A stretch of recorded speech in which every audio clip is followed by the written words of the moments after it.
10 star news ఇక details చూసుకున్నట్లయితే తిరుపతి జిల్లా వెంకటగిరి పట్టణం ఎంపీడీఓ కార్యాలయం నందు ఎమ్మెల్యే గురుగొండ్ల రామకృష్ణ ఆదేశాల మేరకు ఎంపీపీ తనుజారెడ్డి ఆధ్వర్యంలో సీఎం చంద్రబాబు నాయుడు జన్మదిన వేడుకలు ఘనంగా నిర్వహించారు.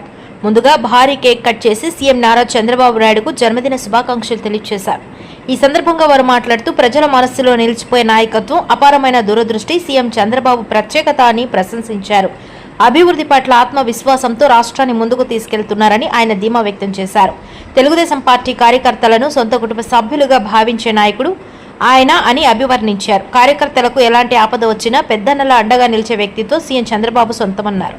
ఈ కార్యక్రమంలో MPDO Gunasekhar, vice MPP Sudhakar, Thoda Ramachandraiah, Sivareddy, ముద్దా Murali, మగ్గం వెంకటచలం, జలగం బాబు నాయుడు, రంగినేని కోటేశ్వరరావు, కురుగొండ్ల వెంకటేశ్వరరావు మరియు నాయకులు తదితరులు పాల్గొన్నారు.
పల్లెటూరి గ్రామంలో పుట్టి నారవాడపల్లిలో ఈరోజు ఉమ్మడి రాష్ట్రంలో కావచ్చు, ప్రత్యేక రాష్ట్రంలో అయిన తర్వాత కూడా ఒక విజన్ పెట్టుకుంటారు. ఏ విషయంలో కూడా పేద బడుగు బలహీన వర్గాలు కూడా చేయూత ఇస్తూ ఇంచుమించు సుమారుగా 14 సంవత్సరాలు ఏకంగా ముఖ్యమంత్రిగా ఉండి మళ్ళా ఇప్పుడు కూడా కొనసాగడం జరుగుతుంది.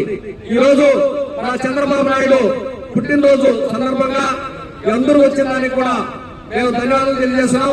అదేవిధంగా ఈరోజు అనేక సంస్కరణలు చేసుకోవడం జరిగింది. ఎందుకంటే చంద్రబాబు గారు వచ్చిన తర్వాత రాష్ట్రాన్ని విభజించిన తర్వాత ఒక పురిటి బిడ్డలాగా అమరావతిని నామకరణం చేసుకుని దాన్ని ముక్కలు చేసి ఉన్నారు. అయినప్పటికీ దాన్ని ఈరోజు కేంద్ర ప్రభుత్వం ద్వారా భారతదేశంలోనే ఒక పార్టీ తప్ప మిగతా అన్ని పార్టీలు మనకు మద్దతు తెలపడం దానిని మనకు ఎంతో సంతోషంగా ఉన్నది. కాబట్టి ఈరోజు రాష్ట్ర వ్యాప్తంగా కాదు ప్రపంచ వ్యాప్తంగా కూడా చంద్రబాబు నాయుడు అభిమానులు ఉన్నారు. అందరూ కూడా ఈ రోజు మంచి దినంగా ప్రకటించుకొని ఆయనకి బర్త్డే శుభాకాంక్షలు తెలియజేస్తున్నారు. ఈ యొక్క సభావకాశం ఇచ్చడానికి అందరూ కూడా ధన్యవాదాలు చేస్తారు.